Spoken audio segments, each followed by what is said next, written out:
Hello, today is the third day of November 2017. My name is Derek. Time for a hashtag crypto trading video. Welcome everything you do within your own risk and your own reward.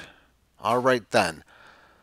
I guess throughout the next couple of days, a lot of the codes that I'm going to be going over will basically be going through in chronological order, as I've been making notes through every single code starting with A. Hey, I know a lot about them. And a couple starting with the letter B I've analyzed, including basic attention, and that thing could fall pretty hard, possibly. If you're in that, I will state, be careful, that thing has got some huge downside risk in it. I've wrote that. And my weekend book that I'm writing, and it will be a book, not a video. It is the easiest, best way to present it for easy viewing, as all the codes will come in chronological order, probably close to 200 of them. Okay.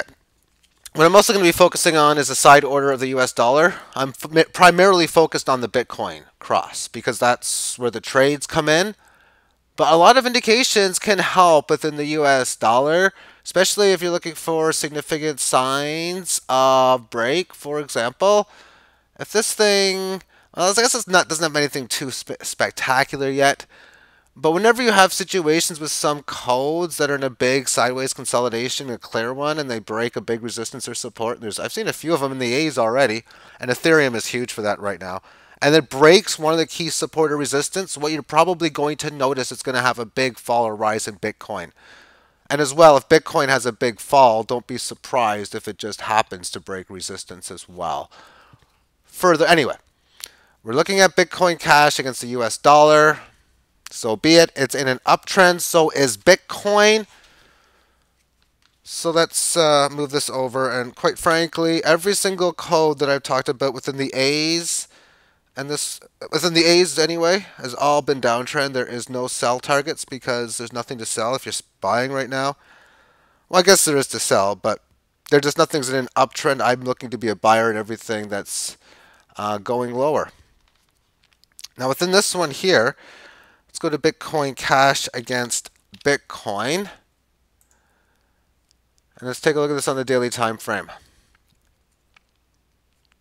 It's very close to finishing off the steps that I talk about. Before I talk about those 4 steps, it had a rally attempt on October the 17th that didn't make it. This one didn't make it. It fell. We're supposed to have a fast move to the downside. I mean, it kind of had a short-term fast move, but generally speaking, if you go up like this and down hard, you're not expecting to bottom, at least other than short-term, where you came from. So in here, we see on October the 23rd, this was a candle stating this is looking very, very bearish and a very surprising green candle to follow.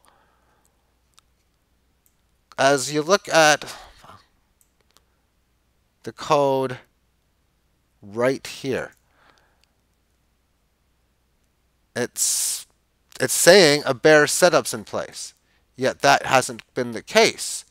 Step 1, band flatten out. That happened throughout October 25th and the 26th.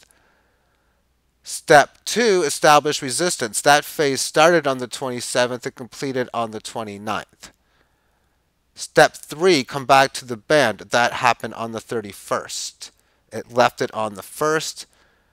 Now, with the high, and it doesn't make much of a difference here, at 0.094 previous, today's high 0.093999.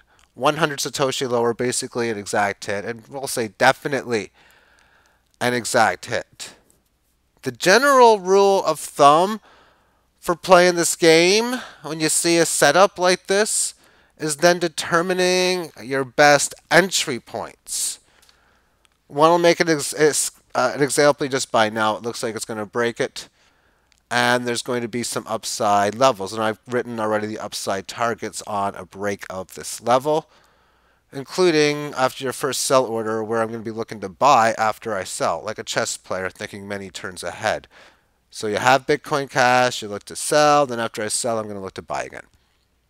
Anyway, so one is just buying now. 2 is waiting for further retracements. Maybe coming back down, trying to get at the 80 handle, 82, 84, just trying to get whatever you can cheaper. Maybe you want to get even much cheaper, down towards the 72, 73. Of course, by doing so, if you're correct, you get a cheaper price, but you may not get your hit. And if it is a failure, you're guaranteed to get the buy. So there's a lot of, and then the next one is even paying a much higher price. A clear break above 94, which would be closer to 98, 98 and change. You buy there, you're getting a much higher price, but you're at least getting the break of resistance. And I don't like this. I have to go to the 400-minute time frame. So in this scenario here, there's the move to this resistance back to this, we'll call it the 5-day moving average, because pretty much that's what it is. It is a 5-day moving average. 18 periods of 400 minutes. And there's a consolidation within it, the breakout towards it. So now it's established within this point, going sideways. Just by looking at this, it seems the ideal retracement, if there's going to be any, is between 820 downwards to about 750. And even then, 750 is kind of deep. We'll see if the 18 average of lows holds. But with that being said, when you have a big move like that and a low in at 67, if this retraces below, and the 18 average of lows is 777, interesting gambling number, but if it breaks below the 777, and this is rising, so it's going to be even closer to 800 maybe by the time it gets there, and then it's going to be, oh no, it's breaking below. Not even close. A 61.8% downwards is somewhere around 75 ballpark. So that would be one of the cheapest prices one would look for in accumulation phase within that level. All right, so there's only going to be 2 codes that I'm going to go over.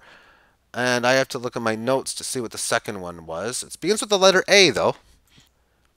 And Ark is the code, and I have a buy signal around 33. It's already went there. It's already pierced below it. I got in at 32. And yeah, it's a buy point. So I'll be looking to sell, obviously.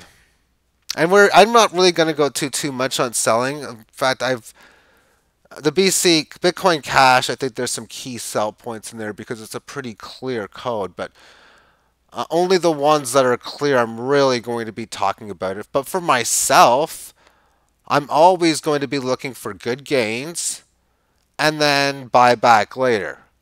And everyone's going to have different strategies, selling different portions, maybe selling below a much higher key level instead of selling your 50. Maybe they want to sell between 70 to 80. Maybe they want to sell close to the previous high around this 10 handle. Or 100, however you want to look at it, or a major break. Maybe things going to double it and you want to try to go for a 6x game to whichever one desires within such. But I do expect it to have a decent bounce. And generally speaking, where did it last come from? Where would I think it would settle in? Well, we had support at 39 to 40, and again up here towards 44. So that's the band of area I would expect it at least to go towards at a minimum, is between that area there. And yeah, that's probably where I will be looking to sell. So thank you for tuning in. I will be back with more as I plan to have this finished as far as going through about a couple hundred or so codes. I am hoping, I think even into Sunday can definitely be doable. Sunday evening, maybe even Sunday morning. But yeah, take care and have yourself a great day. Bye-bye.